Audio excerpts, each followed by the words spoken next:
নারী চিকিৎসককে ধর্ষণের পর হত্যাকাণ্ডের প্রতিবাদের আন্দোলনে ষড়যন্ত্র দেখছে কলকাতা পুলিশ। দুষছেন তৃণমূল বিরোধীদের অপপ্রচার ও গুজবকে। রাজ্য জুড়ে তুমুল বিতর্ক। মার্কিন নির্বাচন ঘিরে কথার লড়াই। কামালাকে সমাজতান্ত্রিক পাগল আখ্যা ট্রাম্পের। রিপাবলিকানরা ক্ষমতায় গেলে কর ফাঁকি দেবেন শিল্পপতিরা, মন্তব্য ডেমোক্র্যাটদের। এবং আবারও বেড়েছে রেমিট্যান্স প্রবাহ। ইতালি থেকে চলতি সপ্তাহে বৈদেশিক মুদ্রা এসেছে দ্বিগুণেরও বেশি। সৌদি আরব থেকেও পাঠাচ্ছেন প্রবাসী বাংলাদেশিরা।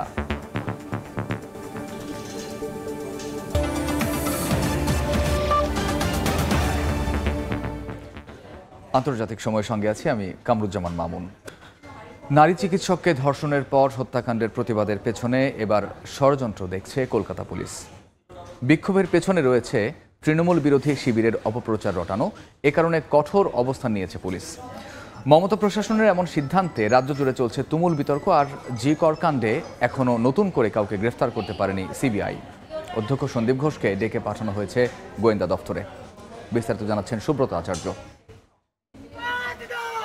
কলকাতায় নারী চিকিৎসককে ধর্ষণের পর হত্যার 11 দিনেও বিচারের দাবিতে উত্তাল ভারত। সন্দেহভাজন সিভিক ভলেন্টিয়ার সঞ্জয় রায়কে ঘটনার 12 ঘন্টার মাথায় গ্রেপ্তার করা হলেও ভুক্তভোগীর ময়নাতদন্তের রিপোর্টের পর প্রশ্ন ওঠে, নির্মম এই পাশবিক হত্যার ঘটনা এককভাবে সম্ভব নয়। এর সঙ্গে যুক্ত হয়েছে সামাজিক যোগাযোগ মাধ্যমে ছড়িয়ে পড়া বিভিন্ন অডিও বার্তা ও খোলা চিঠি। তবে এগুলোকে গুজব বলে দাবি করছে কলকাতা পুলিশ। এরই মধ্যে এসব তথ্য সামাজিক যোগাযোগ মাধ্যমে শেয়ার করায় বিরোধী দলের নেতাকর্মী ও বিভিন্ন শ্রেণী পেশার মানুষকে লালবাজারে ডেকে পাঠানোর অভিযোগ উঠেছে। এর মধ্যে রয়েছেন ভারতের বিশিষ্ট হৃদরোগ বিশেষজ্ঞ ডাক্তার কুণাল সরকারও, রয়েছেন একজন বাম ও একজন বিজেপির শীর্ষ নেত্রী। তবে মমতা প্রশাসনের যুক্তি মানতে নারাজ আন্দোলনকারীরা। তারা বলছেন শুরু থেকেই পুলিশের ভূমিকা ছিল রহস্যজনক। চিকিৎসা ব্যবস্থায় বড় ধরনের কোনো অসঙ্গতি বের হয়ে আসতে পারে এমন আশঙ্কায় পশ্চিমবঙ্গ প্রশাসন। এই ঘটনায় তৃণমূল কংগ্রেসের মধ্যেও দেখা দিয়েছে বিভক্তি। মমতা বন্দ্যোপাধ্যায়ের ভাইপো দলের second in command Abhishek Bandyopadhyay এই ঘটনার জন্য প্রশাসনের একটি অংশের গাফিলতিকেই দায়ী করেছেন। 8 আগস্ট রাতে কলকাতার সরকারি হাসপাতাল আর.জি. করের কর্তব্যরত নারী চিকিৎসককে ধর্ষণ করার পর হত্যার অভিযোগ ওঠে। এ ঘটনায় নারীদের নিরাপত্তা ও পশ্চিমবঙ্গ রাজ্য প্রশাসনের ব্যর্থতার অভিযোগে ভারত জুড়ে শুরু হয় প্রতিবাদ। বিচারের দাবিতে আন্দোলনে নামেন চিকিৎসক সহ সর্বস্তরের মানুষ। সুব্রত আচার্য, সময় সংবাদ, ভারত। নির্বাচনী প্রচারণা জমে ওঠার সঙ্গে সঙ্গে ডেমোক্র্যাট ও রিপাবলিকান দুই প্রার্থীর মধ্যে বেড়ে চলেছে বিদ্বেষ। ডেমোক্র্যাট প্রার্থী কামালা হ্যারিসকে নানাভাবে কটাক্ষ করছেন রিপাবলিকান প্রার্থী ডোনাল্ড ট্রাম্প। এবার প্রেসিডেন্সিয়াল বিতর্কের প্রস্তুতি নিতে সাবেক ডেমোক্র্যাটিক আইন প্রণেতা তুলসি গ্যাবার্ডের সহযোগিতা নিচ্ছেন সাবেক এই মার্কিন প্রেসিডেন্ট। যুক্তরাষ্ট্রের আসন্ন প্রেসিডেন্ট নির্বাচন যত এগিয়ে আসছে, একে অন্যকে হারাতে ততই মরিয়া হয়ে উঠছেন দুই প্রেসিডেন্ট প্রার্থী। নির্বাচনী প্রচারণায় গিয়ে প্রতিদ্বন্দ্বী প্রার্থী কামালা হ্যারিসকে নিয়ে বিভিন্ন ধরনের কটূক্তি করা যেন ট্রাম্পের নিত্যদিনের কাজ হয়ে উঠেছে।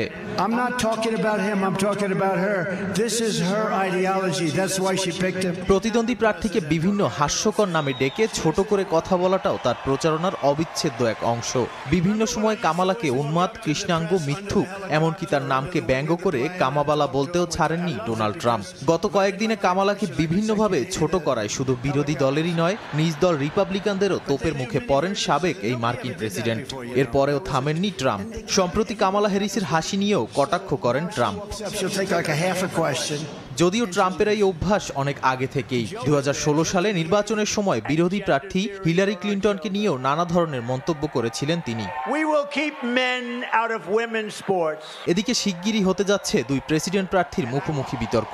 এরই মধ্যে প্রেসিডেন্সিয়াল বিতর্কের প্রস্তুতি শুরু করেছেন দুজনই। কামালাকে ধরাশায়ী করতে অভিনব উপায় অবলম্বন করছেন ট্রাম্প। কামালা হ্যারিসের ঘোর বিরোধী, তবে ট্রাম্পের ঘনিষ্ঠ সাবেক ডেমোক্রেটিক আইন প্রণেতা তুলসি গ্যাবার্ডের সহযোগিতা নিচ্ছেন এই সাবেক মার্কিন প্রেসিডেন্ট। 2020 সালে বাইডেনের সঙ্গে মার্কিন প্রেসিডেন্ট হওয়ার দৌড়ে সামিল হয়েছিলেন তিনি। মার্কিন সংবাদ মাধ্যম নিউ ইয়র্ক টাইমসের প্রতিবেদনে বলা হয়, এরই মধ্যে ট্রাম্পের ব্যক্তিগত ক্লাব ও বাড়িতে তুলসির সঙ্গে প্রস্তুতি নিয়েছেন তিনি।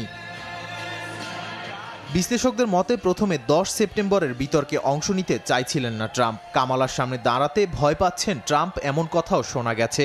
তাই তুলসীকে হাতিয়ার করে কোমর বেঁধে নামতে চাইছেন রিপাবলিকান নেতা। ধারণা করা হচ্ছে তুলসী ডেমোক্রেটিক পার্টির বিরুদ্ধে ক্ষোভকেই কাজে লাগাতে চান তিনি। নাদিম মারজান, সময় সংবাদ। রিপাবলিকান ডেমোক্র্যাটদের বাকযুদ্ধে উত্তপ্ত যুক্তরাষ্ট্রের প্রেসিডেন্ট নির্বাচনের প্রচারণা। বাইডেনের চেয়ে কামালা হ্যারিসকে হারানো সহজ হবে বলে মনে করেন রিপাবলিকান নেতা ডোনাল্ড ট্রাম্প।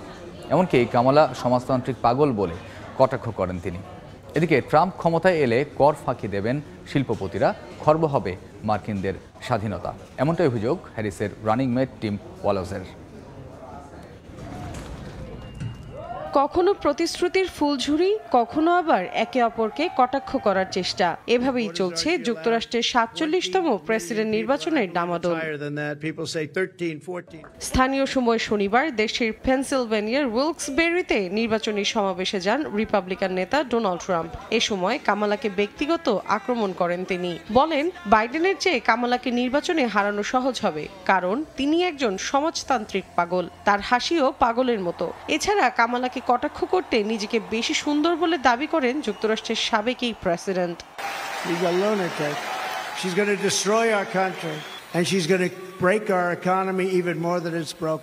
একই দিন নেব্রাস্কা অঙ্গরাজ্যের ওমাহায় প্রচারণায় যান মিনেসোটার বর্তমান গভর্নর ও কামালার রানিং মেট টিম ওয়ালজ। বক্তব্যে দুই প্রার্থীর মাঝে পার্থক্য তুলে ধরেন তিনি।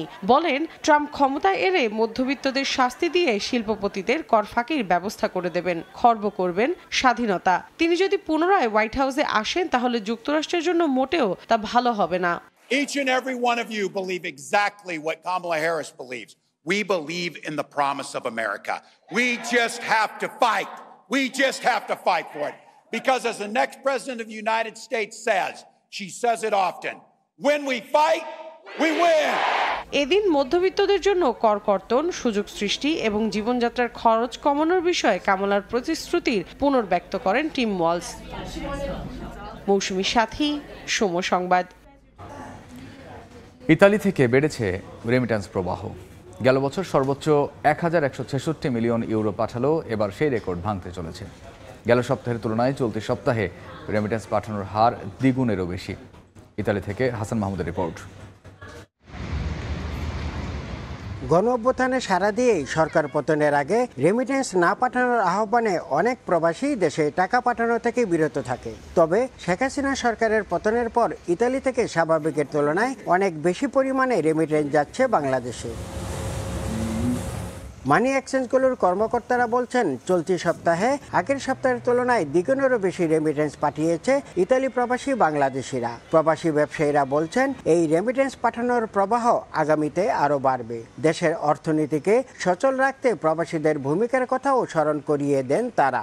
রেমিটেন্সের প্রবাহ গত সপ্তাহ থেকে এই সপ্তাহে প্রায় দ্বিগুণের মতো বৃদ্ধি পেয়েছে এবং এই ধারাবাহিকতা অব্যাহত থাকবে আশা করতেছি আমরা। বাংলাদেশের পরিস্থিতি অনেক ভালো হওয়াতে রেমিটেন্স বাড়ছে এবং আরও বাড়বে ইনশাআল্লাহ।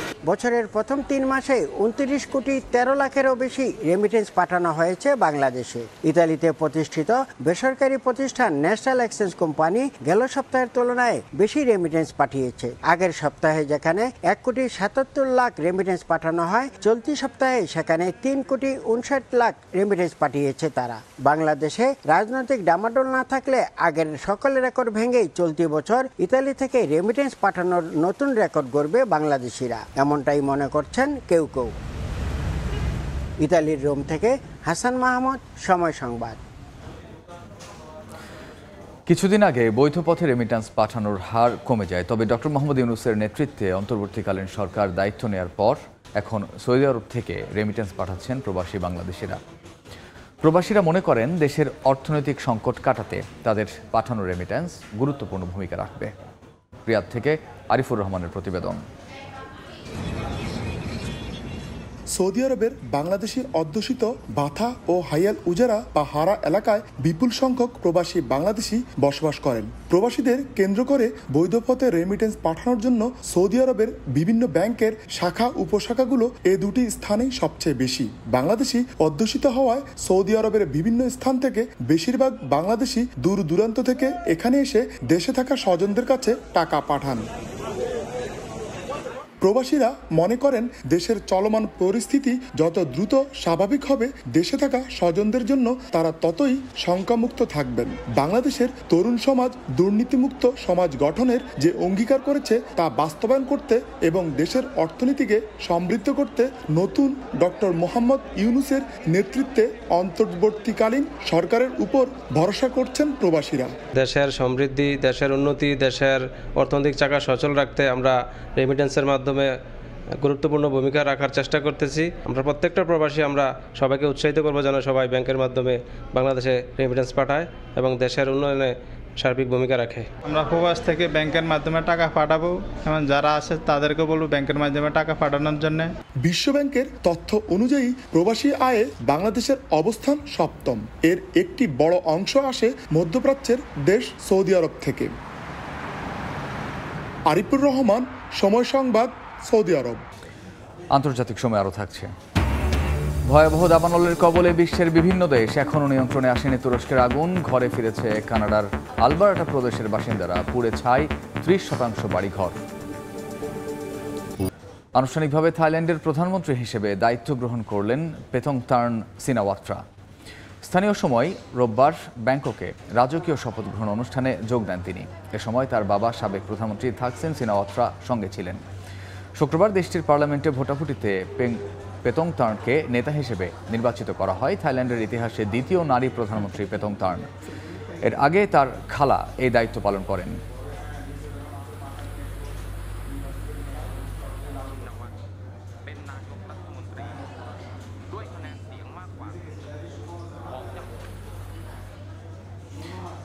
ভেনেজুয়েলার নির্বাচনের ফলাফল প্রত্যাখ্যান করে আবারও বিক্ষোভ করেছে বিরোধী দল।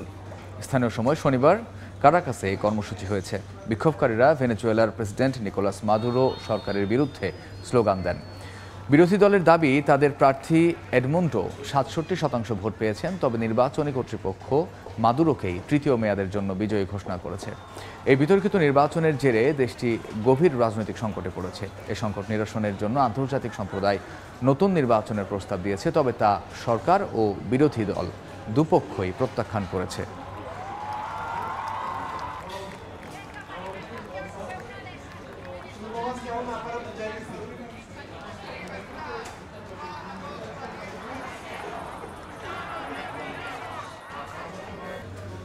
ব্রাজিলে কার্যক্রম বন্ধের ঘোষণা দিয়েছে জনপ্রিয় সামাজিক মাধ্যম এক্স।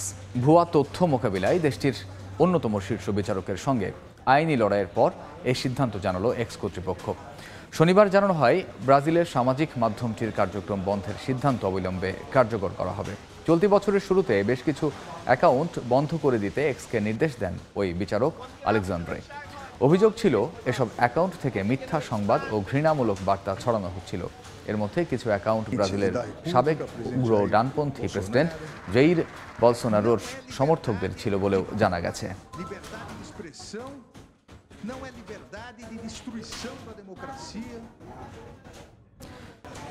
ভয়াবহ দাবানলে পুড়ছে বিশ্বের বিভিন্ন দেশ। টানা তৃতীয় দিনের মতো তুরস্কের পশ্চিমাঞ্চলের আগুন নিয়ন্ত্রণে কাজ করছে দমকল বাহিনী।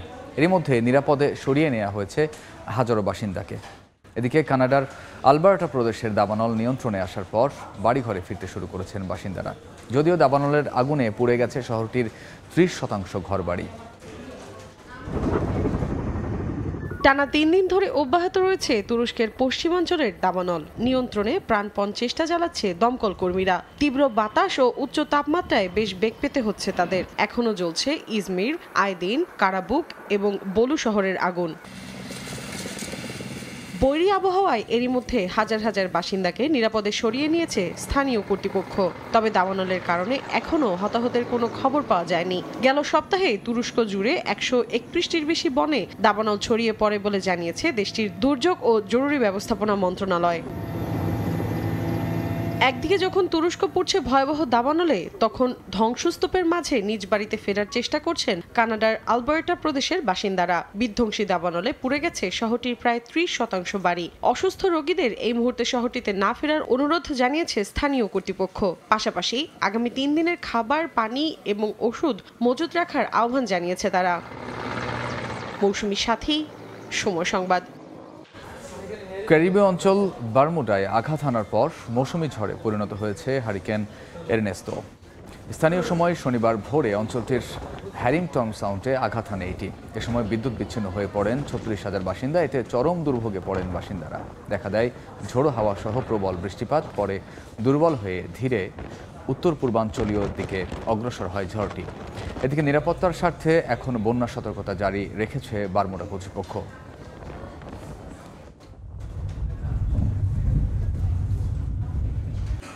স্লোভেনিয়ার লেসে শহরে আয়োজন করা হলো মনোমুগ্ধকর এয়ার শো। পাইলট ছাড়াই রিমোট দিয়ে বিভিন্ন মডেলের বিমান ও হেলিকপ্টার উড়ানো হয় এতে। বার্ষিক এই এয়ার শো দেখতে ভিড় করেন হাজারো দর্শনার্থী।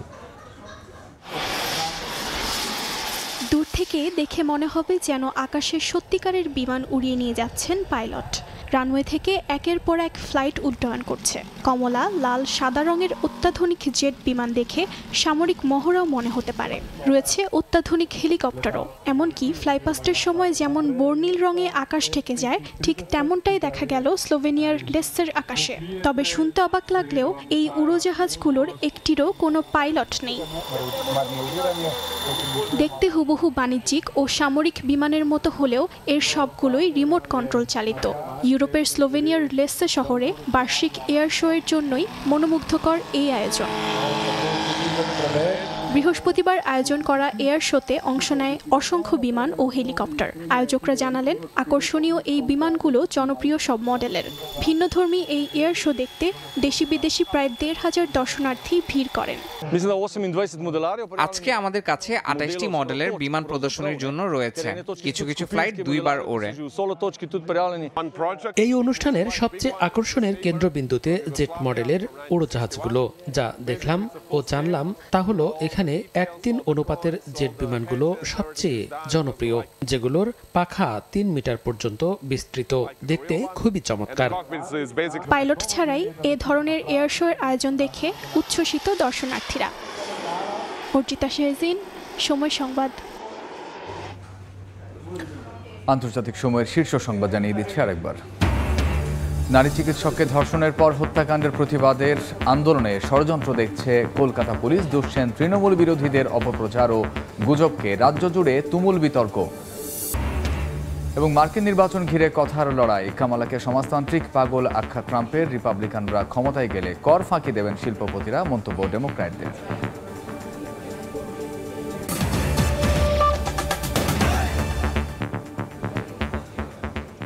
এই ছিল আন্তর্জাতিক সময়। এরপর থাকছে সময় সংবাদ। সঙ্গে থাকুন সময়ের।